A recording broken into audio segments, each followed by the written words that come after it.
नमस्कार, मैं वसंत रावल ज्योतिष विद्या ज्ञान चैनल के अंदर आज मैं आपको बताने आया हूं मकर लग्न की कुंडली के अंदर चंद्र की महादशा का फल कैसे देखा जाता है। मकर लग्न की कुंडली के अंदर चंद्र सप्तमाधिपति बनकर कुंडली का प्रबल मारक बनता है और चंद्र का लग्नाधिपति शनि के साथ नैसर्गिक शत्रुता का संबंध है। इसीलिए मकर लग्न की कुंडली के अंदर चंद्र की महादशा को बिल्कुल अच्छा नहीं मानते। मकर लग्न की कुंडली के अंदर जब भी चंद्र की महादशा आती है तो सातवें भाव से जो जो चीजें देखी जाती है और चंद्र के कारक तत्व में जो जो चीजें आती है वो सारी बातों का फल देखने को मिलता है। सातवें भाव से क्या क्या देखा जाता है? पत्नी यानी कि लाइफ पार्टनर, बिजनेस पार्टनर, समुद्र की सफर, हमारा कॉम्पिटिटर। चंद्र के कारक तत्व में क्या क्या आता है? चंद्र मन, माता, यात्रा, लक्ष्मी, संवेदनशीलता, कल्पनाशीलता, प्रवाही, लिक्विड आइटम, मानसिक शांति, सुख शांति, समृद्धि का कारक है। तो जब भी चंद्र की महादशा आती है तो सातवें भाव से जो जो चीजें देखी जाती है और चंद्र के कारक तत्व में जो जो चीजें आती है वो सारी बातों का फल देखने को मिलता है। चंद्र सप्तमाधिपति बनकर जो भी भाव में बैठा होगा वो भाव के अनुरूप फल देखने को मिलता है, उस भाव के द्वारा फल देखने को मिलता है। फॉर एग्जाम्पल के सप्तमाधिपति चंद्र 11वें स्थान के अंदर नीचका होकर बैठा है या किसी पाप ग्रह से दृष्ट है तो हम उसका प्रेडिक्शन कैसे करेंगे? हम कहेंगे कि जब भी चंद्र की महादशा, अंतर्दशा, प्रत्यंत दशा आएगी तो वैवाहिक जीवन में कंकास, कलेश, अशांति बढ़ सकती है या फिर पत्नी से वियोग भी हो सकता है। अगर कोई बंदा पार्टनरशिप में बिजनेस करता होगा तो पार्टनरशिप के अंदर लड़ाई झगड़े हो सकते हैं या पार्टनरशिप टूट भी सकती है। इस प्रकार से प्रेडिक्शन किया जाता है। अभी हम लोग जानेंगे कि चंद्र की महादशा का प्रेडिक्शन करने के दो सटीक नियम कौन से हैं। तो पहला नियम, जन्म कुंडली के अंदर चंद्र जो भी राशि में बैठा होगा उसी राशि को लग्न भाव में रखकर पूरी जन्म कुंडली को घुमा दिया जाए तो दशा कुंडली बन जाती है। फॉर एग्जाम्पल के चंद्र मेष राशि में बैठा है तो मेष राशि को हम लग्न में रखेंगे, पूरी जन्म कुंडली को घुमा देंगे तो दशा कुंडली बनती है जो मैंने बनाकर रखी है। दशा कुंडली के अंदर आप देखिए कि सप्तम भाव के अंदर शनि उच्चका होकर शश योग नाम का पंच महापुरुष राजयोग बना रहा है और हमें इसका प्रेडिक्शन करना है तो कैसे किया जाए। जन्म कुंडली में देखेंगे कि चंद्र कुंडली का मारक है, शनि कुंडली का कारक है। चंद्र शनि आपस में नैसर्गिक शत्रु है। तो चंद्र की महादशा के अंदर जब भी शनि की अंतर्दशा आएगी तो हम कह सकते हैं अगर कोई बंदा कुंवारा होगा तो उसके विवाह के योग बनेंगे।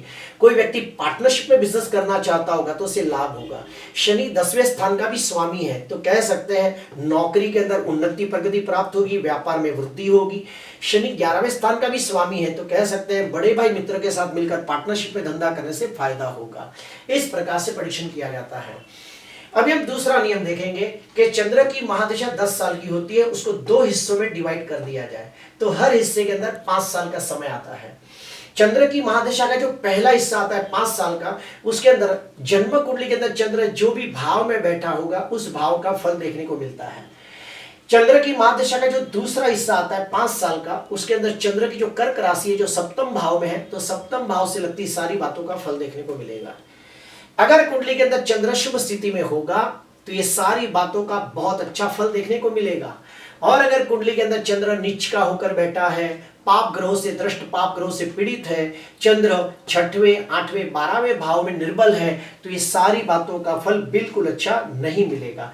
अभी हम लोग जनरल स्टडी करेंगे कि अगर कुंडली के अंदर चंद्र शुभ स्थिति में हो तो चंद्र की महादशा के अंदर क्या क्या फल मिल सकता है। अगर चंद्र कुंडली के अंदर शुभ स्थिति में हो तो चंद्र की महादशा, अंतर्दशा, प्रत्यंत दशा के अंदर माता के सुख में वृद्धि होगी।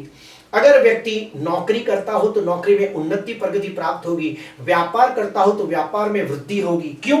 क्योंकि चंद्र लक्ष्मी का कारक है, चंद्र यात्रा का भी कारक है। तो चंद्र की महादशा के अंदर देश विदेश की यात्रा के योग बनेंगे। चंद्र सप्तमाधिपति भी है। अगर कोई व्यक्ति कुंवारा होगा तो उसके विवाह के योग बनेंगे। चंद्र सप्तमाधिपति होने के नाते अगर कोई व्यक्ति पार्टनरशिप में बिजनेस करना चाहता हो तो पार्टनरशिप में लाभ होगा। अगर कोई बंदे की नई नई शादी हुई है तो उसके घर पे कन्या रत्न का जन्म हो सकता है। अभी हम लोग जानेंगे कि अगर कुंडली के अंदर चंद्र पीड़ित हो तो उसका फल कैसे मिलता है। सबसे पहले 7वें भाव को हम कॉन्सेंट्रेट करते हैं। अगर कुंडली के अंदर चंद्र नीच का है, पाप ग्रहों से दृष्ट है, पाप ग्रहों से पीड़ित है तो जब भी चंद्र की महादशा, अंतर्दशा, प्रत्यंत दशा आएगी, तो अगर कोई व्यक्ति वैवाहिक है तो उसके वैवाहिक जीवन में असंतोष की भावना उत्पन्न होगी। पति पत्नी के बीच में मतभेद, तनाव, खिटपिट बढ़ने के योग बनेंगे। अगर सप्तमाधिपति चंद्र शनि, राहु, केतु जैसे पाप ग्रहों के साथ पीड़ित होकर छठवें, आठवें, 12वें भाव में अशुभ बनता हो तो चंद्र की महादशा, अंतर्दशा, प्रत्यंत दशा के अंदर विवाह भंग भी हो सकता है और कायदा कानून कोर्ट कचहरी तक जाना पड़ सकता है। चंद्र अगर कुंडली के अंदर अशुभ बनता हो तो चंद्र की महादशा के अंदर व्यक्ति अपने फैमिली मेंबर को छोड़कर बाहर के किसी व्यक्ति के साथ पार्टनरशिप में बिजनेस करेगा तो उसे निश्चित तौर पर नुकसानी के योग बनेंगे। अभी हम कारक तत्व के बारे में स्टडी करते हैं। सबसे पहला, चंद्र माता का कारक है। अगर कुंडली के अंदर चंद्र अशुभ बनता हो तो चंद्र की महादशा, अंतर्दशा, प्रत्यंत दशा के अंदर माता की तबियत खराब हो सकती है। अगर चंद्र शनि, राहु, केतु जैसे पाप ग्रहों के साथ युति करके 6, 8, 12वें भाव में हो तो माता को हॉस्पिटल में एडमिट करना पड़ सकता है, उनके ऊपर कोई शस्त्र क्रिया भी हो सकती है। अभी हम जानेंगे कि चंद्र लक्ष्मी का भी कारक है। अगर कुंडली के अंदर चंद्र अशुभ बनता हो तो चंद्र की महादशा, अंतर्दशा, प्रत्यंत दशा के अंदर व्यापार में नुकसानी के योग बनेंगे। अगर कोई व्यक्ति शेयर बाजार में पैसे इन्वेस्टमेंट करता है तो उसको बहुत बड़ा नुकसान हो सकता है। अगर कोई बंदा किसी को उधार पैसे देता है तो वो वापस आएंगे नहीं या तो फिर डूब जाएंगे। चंद्र यात्रा का भी कारक है। अगर कुंडली के अंदर चंद्र अशुभ बनता हो, पीड़ित होता हो तो चंद्र की महादशा, अंतर्दशा, प्रत्यंत दशा के अंदर व्यक्ति को देश विदेश जाने के अंदर रुकावटें आ सकती है। व्यक्ति को यात्रा, तीर्थ यात्रा करना चाहता हो, समुद्री सफर करना चाहता हो तो उसमें बहुत सारी दिक्कतें आती है। चंद्र मन का भी कारक है। अगर कुंडली के अंदर चंद्र नीच का होकर बैठा है, पाप ग्रहों से दृष्ट होकर 6, 8, 12वें भाव में हो तो शनि की अपना चंद्र की महादशा, अंतर्दशा, प्रत्यंत दशा के अंदर व्यक्ति सर्वसुख संपन्न होने के बावजूद कुछ ऐसी घटना घट जाती है जैसे कि प्रेम में निष्फलता मिल गई, वैवाहिक जीवन में असंतोष है, बिजनेस के अंदर बड़ा लॉस हो गया तो व्यक्ति बहुत ज्यादा टेंशन ले लेता है और अंदर ही अंदर घुटन सी महसूस करता है। फलस्वरूप जो सुख है उसका भी वो उपभोग नहीं करता है और वो चंद्र की महादशा के अंदर बहुत ही निराशा भरा, उदासी भरा जीवन व्यतीत करता है। अभी हम लोग जानेंगे कि मकर लग्न की कुंडली के अंदर चंद्र कुंडली का मारक है। तो चंद्र की महादशा 10 साल की होती है तो पूरे के पूरे 10 साल खराब नहीं जाते।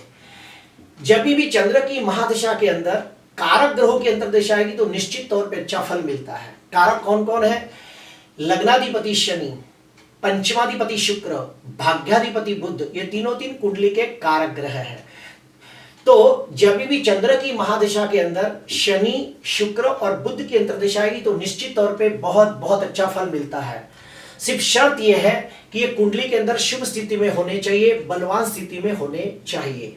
अभी हम लोग जानेंगे कि अगर कुंडली के अंदर चंद्र कमजोर हो, नीच का हो, पीड़ित हो, पाप ग्रहों से दृष्ट हो तो उसके क्या उपाय करने चाहिए। सबसे पहला उपाय, ओम ह्रीम चंद्राय नमः, ओम ह्रीम चंद्राय नमः, यह मंत्र का रोज 108 जाप करना चाहिए। उसके बाद माता लक्ष्मी का अनुष्ठान करना चाहिए। चंद्र को प्रसन्न करने के लिए गणपति जी की उपासना, गायत्री की उपासना, शिव जी की पूजा आराधना करनी चाहिए। छोटे बच्चे को भरपेट भोजन देकर, उनको गिफ्ट देकर प्रसन्न करना चाहिए। किसी विद्वान ज्ञानी ब्राह्मण को या किसी जरूरतमंद को चावल, शक्कर, दूध, खीर, सफेद वस्त्र, सफेद फल, मिठाई दान करना चाहिए। और हाँ, मकर लग्न की कुंडली के अंदर चंद्र प्रबल मारक है, इसीलिए गलती से भी चंद्र का रत्न मोती नहीं पहनना चाहिए। और हाँ, मारक ग्रहों का दान पुण्य करके उसे शांत करना चाहिए। मकर लग्न की कुंडली के अंदर चंद्र इतना भी अशुभ फल नहीं देता जितना लोग कहते हैं। क्यों? क्योंकि चंद्र सप्तमाधिपति है, अपनी पत्नी का मालिक है और पत्नी हमारी अर्धांगिनी होती है।